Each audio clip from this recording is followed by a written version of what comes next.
Welcome to sauce kitchen time. வாங்க இந்த வீடியோவில் நம்ம பால்கோ எப்படி பண்ணுறதுன்னு பார்க்கலாம். அதுக்கு நான் 1 லிட்டர் பால் எடுத்திருக்கேன். தண்ணி ஊற்றாமல் நம்ம ஒரு அடிகனமான வானலில் சேர்த்துக்கலாம். அகலமான பாத்திரத்தில் சேர்த்துக்கோங்க, சீக்கிரம் ரெடி ஆகிடும். நல்லா கொதிச்சு பொங்கி வரட்டும். இந்த ஏடுலாம் கட்டும்போது நல்லா கிண்டி விட்டுட்டே இருங்க. சுற்றி எடுத்து விட்டு நல்லா கிண்டி விட்டுட்டே இருங்க. ஒரு 30-40 நிமிஷத்தில் இந்தளவுக்கு திக்காகிட்டு வரும். ஸ்லோ ஃப்ளேம் வச்சு அடி பிடிக்காமல் நல்லா சைடெல்லாம் நல்லா அந்த ஏடெல்லாம் சுரண்டி விட்டு நல்லா கிண்டி விட்டுக்கிட்டே இருங்க. தண்ணியெல்லாம் சுண்டி நல்லா திக்கானதும் இதுக்கு தேவையான சுகர் சேர்த்துக்கலாம். நான் 3 ஸ்பூன் சேர்க்குறேன்.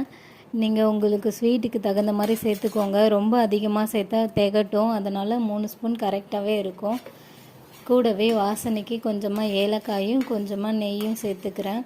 சேர்த்து நல்லா கிண்டி விட்டு இறக்க வேண்டியது தான். அவ்வளோதான், பால்கோ ரெடி. நீங்களும் ட்ரை பண்ணி பாருங்கள்.